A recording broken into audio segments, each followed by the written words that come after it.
बच्चों, आज उद्यमी नर का आखिरी पद पढ़ेंगे जो कि रामधारी सिंह दिनकर जी द्वारा रचित है। दिनकर जी मनुष्य के मेहनत पर बल देते हुए हमें आगे क्या समझाना चाहते हैं और हमसे कुछ प्रश्न करना चाहते हैं। इस प्रश्न का जवाब हमें स्वयं देना है और अपने मनोबल को आगे बढ़ाते हुए परिश्रम की ओर ध्यान लगाना है। उपजाता क्यों विभव प्रकृति को सींच सींच व जल से। कवि यहाँ हमसे प्रश्न करते हैं। कवि यह कहना चाहते हैं कि भाग्य प्रबल नहीं होता, मनुष्य का परिश्रम प्रबल होता है।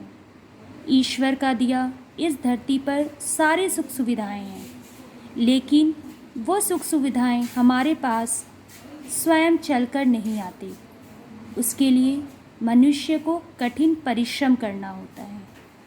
लेकिन क्या वो परिश्रमी मनुष्य जो सुख सुविधाएं हमें देता है, क्या वह उस सुख को भोगता है? उपजाता क्यों विभव प्रकृति को सींच सींच व जल से।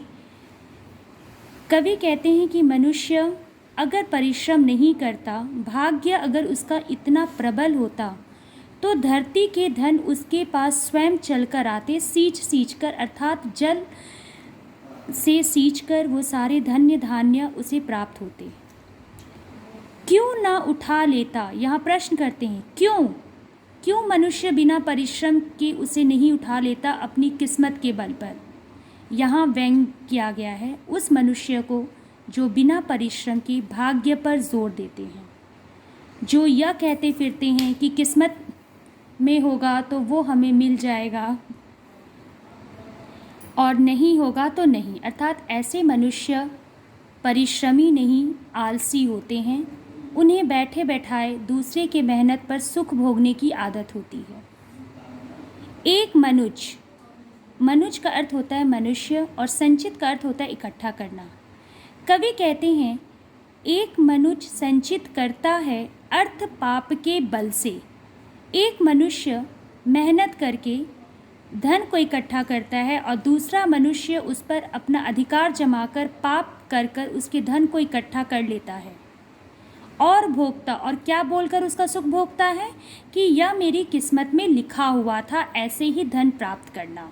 अर्थात वो अपनी कमी को भी अपने भाग्य के नाम से जोड़कर अपने कुकर्म को, अपनी बुरी स्थिति को सुधारने का प्रयास करते हैं। अगला है नर समाज का भाग्य एक है। नर मतलब मनुष्य। इस धरती पे जितने मनुष्य हैं उन सबकी किस्मत एक है, और किस्मत क्या है? वह है उनका श्रम, वह है भुजबल। भुजबल बच्चों यहाँ अर्थ है दोनों भुजाओं, दोनों हाथों की शक्ति। दोनों हाथों की शक्ति से तात्पर्य है कि मनुष्य मेहनत अपने दोनों हाथों से करता है और इस दो हाथों की मेहनत पर आकाश और पाताल मनुष्य के परिश्रम से खुश होकर झुक जाते हैं। जिसके सम्मुख झुकी हुई पृथ्वी विनित नभ तल है, जिसने श्रम जल दिया उसे पीछे मत रह जाने दो। कवि हमसे यहाँ विनती के स्वर में कहते हैं कि जिसने श्रम किया, अर्थात मजदूर वर्ग के ऊपर किया गया है कि मजदूर वर्ग जो हमें सुख सुविधाएं प्रदान करते हैं, उन्हें उस सुख सुविधाओं को जीने का भी अवसर है। उन्हें सबसे पहले उन सुख सुविधाओं का सुख दो, उसके बाद आप लो, उन्हें पीछे मत छोड़ो। आज जो भी बड़ी बड़ी कंपनियां हैं, विद्यालय हैं, जो भी हम इलेक्ट्रॉनिक के माध्यम से हम जो आगे बढ़ रहे हैं, जो वैज्ञानिक तौर पे हम आगे बढ़ रहे हैं, ये किसकी देन है? लेकिन उसका उपभोग कौन करता है? मेरे और आप जैसे लोग। क्यों? क्योंकि हमें ये लगता है कि दुनिया आगे बढ़ रही है, हम आगे बढ़ रहे हैं। हम उन सुविधाओं को प्रयोग करते पर ये नहीं सोचते हैं कि जिसने मेहनत की है उसे पहले इसका सुख भोगने दो, उसका आनंद उठाने दो। हमारी दृष्टि उन तक पहुंचती ही नहीं है।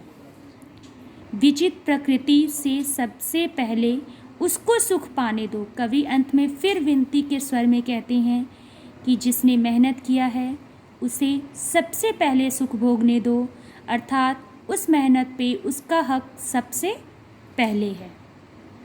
बच्चों, यहाँ आज आपके ये पाठ पूर्ण होते हैं। अब इसका लिखित कार्य, ये यहाँ पे आप लोग का 6 पैराग्राफ है। 2-2 पैराग्राफ को मैंने एक पैराग्राफ माना है। इसकी व्याख्या मैं लिखित रूप में आपको दूंगी, जिसे आपको अपनी हिंदी की नोटबुक में लिखनी है। ये व्याख्या आपको परीक्षा के समय काम आएगा। सबसे पहले आप चैप्टर का नाम लिखेंगे, पाठ का नाम, 1 नंबर पद देकर शुरुआत के 2 या पहली पंक्ति और अंत की पंक्ति लिखेंगे। फिर उसकी व्याख्या जो मैं दूंगी उसे देखकर ज्यों के त्यों उतारने हैं। फिर अगला पद, फिर अगला पद, ये 3 पद लिखने के बाद जो मैं प्रश्न उत्तर आपको दूंगी, वो प्रश्न उत्तर आपको मैंने जितना समझाया है उस आधार पे आपको स्वयं उत्तर लिखना है।